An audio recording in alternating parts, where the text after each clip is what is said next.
I was looking through the Golgari Guild Kit that I made a video of, and sometimes I'll watch my own video, not too many times because I have so much content that I could probably spend a couple years just looking at my own content. I don't do that. But when I make a video, I like to look at it and see what came out, and especially in the case of the Guild Kits, I wanted to see how I would expand that Golgari Guild Kit into a Commander deck. I was going to do it next week because I already did a bunch of videos today that are being uploaded as we speak, all Force of Will. But, you know, I was looking at this deck and I was looking at the video and I was like, man, that is a really fun build to do. I mean, just out of the box, the Guild Kit comes with 4 commanders. I've already built a Izani deck, and I said it, I don't know if I said it in that video, but I've said it probably elsewhere.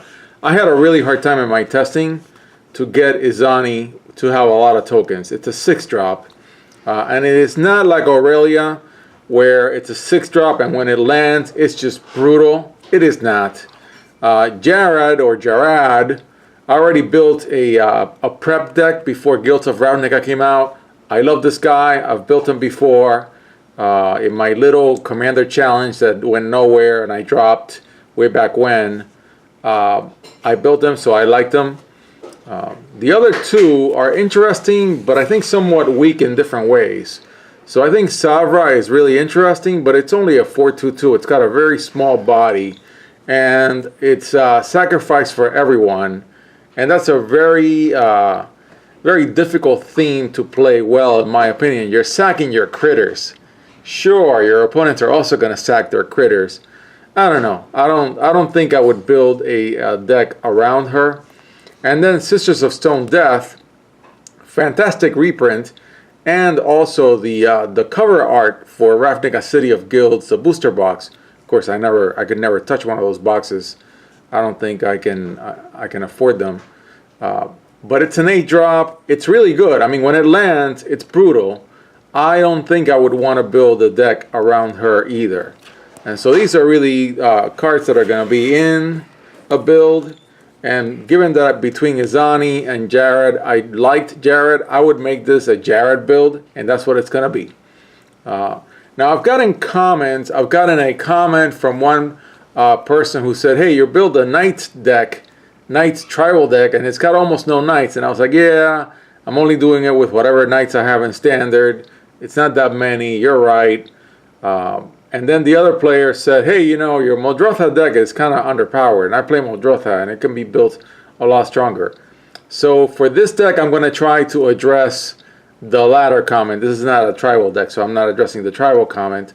But I have reached deep into my boxes, and I've put in, I think, the best cards that I could find. I'm sure I have other cards that I could find if I went even deeper. I didn't go through all of them because that would take me a long time. So anyways, these are the videos where I discussed the cards that are really going to be in the build. And yes, just like in the case of the Boros build, if I find something that is obviously not working well already, I put it in here just to get an idea, and then the idea fizzles as I even look at it, I'll just take it out. So this pile has the remaining cards from the Guild Kit that I think should be in play for a deck build, and then a few other cards added from my Ravnica 2 stash.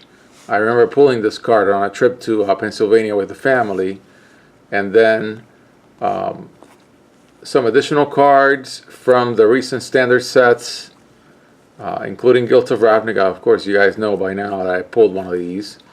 And then some Theros cards that I have from one of my Muldrotha builds. Some other cards from recent standards. And of course, I'm probably going to need a dozen of each one of these cards, because, man, when I put Helm of the Host in the Aurelia deck, that was pretty good. I want to put this card in every single one of my commander decks. I don't know. It's just me. I really like it. Okay, so let's just go through these cards and let's see how far we get. I also have a Panharmonicon stack, just like I had an Ajani stack in the Aurelia build. and then a lot of black, a lot of green from various sets. Okay, so obviously Golgari Signet needs no introduction. I'm not sure that this one's going to make it all the way because I've had it before in a couple of my Muldrotha builds, and it just never made it to the end. It just seems a little underpowered. This one's definitely going to be in, and so is Grizzly Salvage. Things that feed the graveyard, and it feeds the graveyard for only 2. Yes, you're restricted, but it's nice. I have an emotional attachment to this card because I played this card in the Return to Ravnica pre-release. It may not be a good card. I'll take a comment about that, whatever you guys think. Putrefy for sure is a really great card. The return creature cards from the graveyard to the battlefield is awesome. To the hand is not so awesome. So because it says graveyard, I think it's a very strong card. Not sure if the double cards are going to make it. They often do not. Dredge cards, I think they're all going to make it just because I think Dredge is awesome. I've play tested with Dredge before when I was just making fun Ravnica 1 builds on Magic Online. And this other dude from the Guild Kit, definitely in play. Same with this flyer. A Mana Dork for black, sure, why not? I mean, I'm not even going to discuss Abrupt Decay. This guy is good. I think this guy is good. I've been thinking about him, and I was misunderstanding. I didn't like the clause that you reduce the number of creature cards in your graveyard when you put the counter, but you're feeding it too. So, that's fine. A classic. Definitely a classic. And the most broken card, I think, in this entire selection has to go in for sure. I think a good card back from Ravnica 2. Same here, Rod Farm. Then, of course, Vraska from Ravnica 2. And Jarad's Orders. I think this is a different one. I hope it's not a dupe. Let's see. Yeah, it's not a dupe. It's the other one. This is the other double-sided card. Neither one of them probably will make it all the way to the end, but I still want to discuss that in the build. Cost 1 less to cast for each creature card in your graveyard. Yeah, we'll see what happens. I need to test it. This one creates tokens that you can sack later, but it's a really heavy price. I don't know. I'll consider it. And this one can be returned from your graveyard to your hand. Not bad. Delirium. Much better in a Muldrotha deck because 4 or more card types among cards in your graveyard. I don't know. Well, I'll think. I really want to put this guy in and I want to test him. He's got that Necropotence thing. If you would draw a card, instead look at the top 3 cards of your library. Yeah, I really want to test that. Death Touch is fantastic. Obviously, we're going to consider it. Reaper of the Wild, a classic from Theros. Farika, of course, another classic from Theros. Combat damage to a player, put a -1/-1 counter. Yeah, why not? It's got reach. You can get this guy out of your graveyard. I'm not sure if these are frivolous, if they're just here because I like them and they don't really fit the deck. Probably the Smuggler's Sculptor is one of them. Same with the Varnish Heart, but I'll look at them. Draw a card. We have things with Death Touch, so it is kind of interesting if you plop an equipment on something with Death Touch. And then the Key Rune, I think I'll probably make it in. Definitely this one. I mean, this guy is incredible. Feeding my graveyard any turn that I want. That's nice. Okay, so that's the first batch of cards. I think I'm going to fit into this video the Panharmonicon selection.